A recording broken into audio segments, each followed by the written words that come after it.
कांग्रेस के star leader Kuldeep Bishnoi हमारे साथ हैं। उनसे करें खास चर्चा खास सवालों के साथ। सबसे पहला मेरा सवाल आपसे ये है कि अभी मैं पढ़ रहा हूँ कि आप मेरा साथ दें, मैं राजनीति के मायने बदल दूँगा। तो किस तरह के मायने आप जो हैं बदलना चाहते हैं राजनीति में? जो लोगों की धारणा है कि राजनेता भ्रष्ट होते हैं, राजनेता भूमाफिया होते हैं, राजनेता गलत गुंडे होते हैं, तो ये धारणा बदलना चाहता हूँ अच्छे कार्य करके। जी, जनता की सेवा, जन भावना, जनता के कार्य दिल से कैसे किए जाते हैं, बगैर इलाके के भेदभाव के, बगैर जाति के भेदभाव के। मैं एक मॉडल राज्य हरियाणा को बनाना चाहता हूँ और एक मॉडर्न एग्जाम्पल आने वाले पॉलिटिशियन के लिए सेट करना चाहता हूँ। ये मेरा मकसद है राजनीति के मायने बदलना। अभी जो है एक सवाल जो है बराबर चल रहा है कि हर पिता की ये इच्छा होती है कि उसका बेटा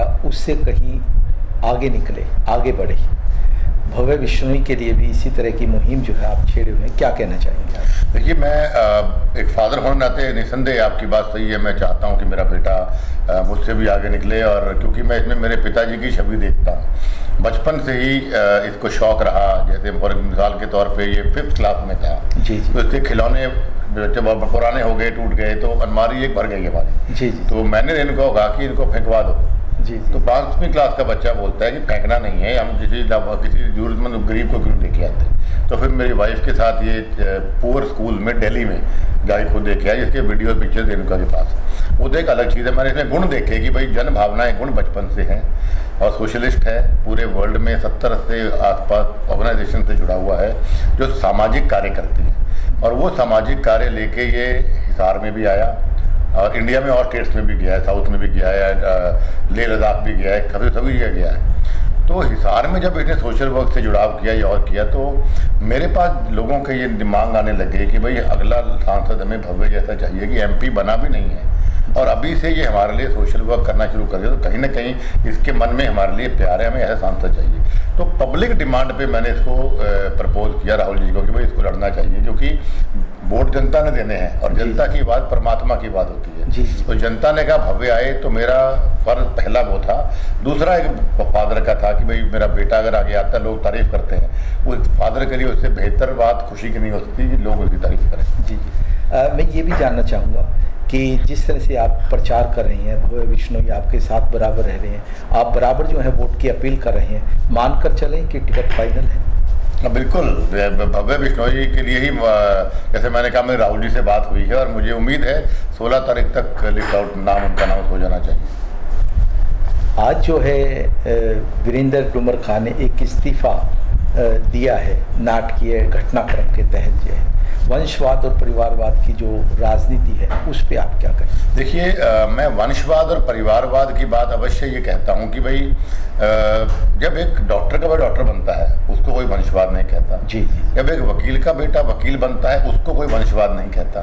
और कई बार डॉक्टर का बेटा, मैंने देखा है, फादर की क्लिनिक छोटी थी, बेटे ने इतना बड़े डॉक्टर निकला, बड़ा हॉस्पिटल बना के जनता की सेवा की। और कई ऐसे लॉयर्स एग्जाम्पल ग्लोबली हैं, लंबा हो जाएगा।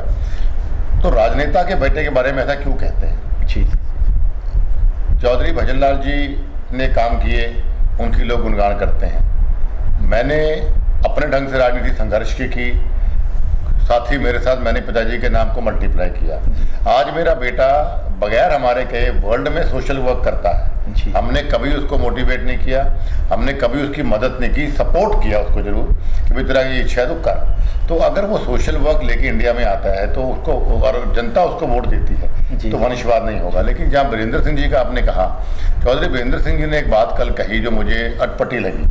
उन्होंने कहा कि लोग गांव की सरपंची नहीं छोड़ते और मैं MP छोड़ रहा हूँ, मैं मंत्री छोड़ रहा हूँ। तो किसके लिए छोड़ रहे हैं? अपने बेटे के लिए छोड़ रहे हैं। अगर जनता के लिए छोड़ते तो उनको ये बात कहनी शोभा देती थी कि भाई मैंने जनता के लिए, कि आज काला धन नहीं आया है, आज 2 करोड़ रुपए, 2 करोड़ लोगों को रोजगार नहीं मिला है, आज 15 लाख रुपए किसानों के लोगों के खातों में नहीं गए, उसके विरोध में मैं इस्तीफा दे रहा हूँ। तो मैं उनकी इज्जत बहुत बढ़ती मेरी। एक बेटे को चुनाव लड़वाने के लिए सरकार BJP के दबाव में आके अगर इस्तीफा देते हैं, उसको कुर्बानी नहीं कहा जा सकता। किस तरह का मुकाबला जो है आप आंकते हैं इस चुनाव में? देखिए निसंदेह मुकाबला तो सरकार से ही होता है और हमारा और बीजेपी का मुकाबला रहेगा। और जिस हिसाब से मैंने गांव के दौरे शुरू किए और उन दौरों के अंदर जिस प्रकार से प्यार और स्नेह लोगों का मिल रहा है, मैंने इतने काम के टाइम पे, इतने गर्मी के टाइम पे भारी भीड़ हमें हर गांव में मिल रही है और आशीर्वाद खूब मिल रहा है। नोटों का आशीर्वाद भी मिल रहा है, फूलों का आशीर्वाद भी मिल रहा है, प्यार का आशीर्वाद भी मिल रहा है। तो निस्संदेह लोगों ने मन बना लिया कि भाई हम चौधरी भजनलाल परिवार था, चौधरी भजनलाल परिवार है और चौधरी भजनलाल परिवार रहेगा। ये बात भी सामने आई थी कि राहुल जहाँ हम वहाँ, तो कहीं जो है किसी तरह की गुटबाजी या दूसरे, आप साफ कुछ कहना चाहेंगे इस बारे में कि किस? बिल्कुल, मैं देखिए जी, मैं गुटबाजी से बहुत दूर रहा अपनी लाइफ में और मैं नहीं समझता कि कांग्रेस के अंदर कोई मतभेद है। आपने यात्रा भी देख ली, आपने यहाँ भी कल देखा, संपत सिंह जी उस दिन मेरे साथ थे, गुडेरा जी मेरे साथ थे, आज सेलवाल जी के यहाँ मेरी चाय थी, संपत जी मेरे साथ चलेंगे। जब मैंने कहा कि जहाँ राहुल वहाँ मैं, उसका सिर्फ एक मकसद था कि मेरे नेता सिर्फ राहुल गांधी हैं। नेता हमेशा एक हुआ करता है, बहुत नहीं हुआ करते। तो मैं एक तरफ चलने वाला आदमी हूँ, राहुल इज़ माई लीडर और राहुल के मैं बहुत मन से उनके रिगार्ड करता हूँ। उनके विजन बहुत अच्छी है। उनके नाम को लोगों, बीजेपी के लोगों ने मिसयूज़ करके गलत तरीके के सोशल मीडिया में अफवाहें फैला के उन्होंने कहा कुछ, उसको तोड़ मरोड़ के दिखा के छवि खराब करने का प्रयास किया। लेकिन वो एक विजनरी लीडर हैं और आने वाले टाइम पे वो अच्छा साबित होकर दिखाएंगे, सबसे बेहतर साबित होकर दिखाएंगे। आपको थोड़ा इतिहास में लेके जाता हूँ। इंदिरा जी के बारे में जब राजनीति में आई तो लोग उन्हें मोम की गुड़िया कहा करते थे, आज पूरी दुनिया उनका लोहा मानती है। राजीव जी जब पॉलिटिक्स में आए तो लोग कहते थे तो पायलट है, इसको क्या है कि मजाक बनाया उनका भी, बहुत राहुल जी से भी ज़्यादा। लेकिन उन्होंने रेवोल्यूशनरी काम किए, कंप्यूटर युग, मॉडर्न इंडिया, यंग इंडिया, ये सारे राहुल जी की, राजीव जी के देन तो हैं। बीजेपी को आपने बहुत करीब से देखा है, यदि अतीत में जाए तो आपका गठबंधन हुआ है, तो क्या फ़र्क आपको नज़र आता है कांग्रेस और बीजेपी? देखिए, कांग्रेस हमेशा से, हमारी आइडियोलॉजी कांग्रेस की रही है। हमने जब बीजेपी से गठबंधन की पार्टी बनाई तो हम कहते हैं भाई हरियाणा में चौधरी भजनलाल इज कांग्रेस, यानी कांग्रेस ही चौधरी भजनलाल। इसलिए मैं नाम भी हरियाणा चौधरी कांग्रेस रखा, BL रखा हमने। और जहाँ तक बीजेपी की बात है, बीजेपी, मैं जनता से कहना चाहूँगा कि दुनिया में किसी पे भरोसा कर ले पर बीजेपी पे ना करें, क्योंकि बीजेपी किसी की नहीं है। अभी आप भी देख लीजिए, बीजेपी ने घोड़ेला साहब को रिजाइन भी करवा दिया,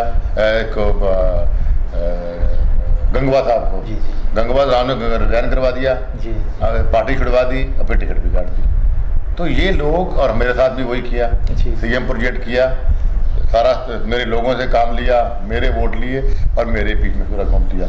और ये यही महाराष्ट्र में कर रहे हैं, हर स्टेट में करते हैं, यूज एंड थ्रो वाला काम। अब पिछली बार राम को पकड़ा, इस बार राम को भी छोड़ दिया। इस बार ये सैनिकों के, हमारे महान सैनिकों की लाशों में शहादत की शहीदों के ऊपर राजनीति करना चाहते हैं। आखिरी सवाल मेरा आपसे, भव्य के भविष्य में आप अपना भविष्य किस तरह देखते हैं? देखिए, भव्य की खुद की काबिलियत में और बताना चाहूँगा कि भव्य ने स्कूल में टॉप किया, भव्य ने कॉलेज में टॉप किया, लंदन स्कूल ऑफ इकोनॉमिक्स में। भव्य ने ऑक्सफोर्ड यूनिवर्सिटी से MS मास्टर्स किया और वहाँ भी स्पोर्ट्स में, क्रिकेट में कैप्टन था और ऑलराउंडर बच्चा रहा है। और जहाँ ये जाता है वहाँ चौधरी भजनलाल जी से चुंबकीय शक्ति इसके अंदर।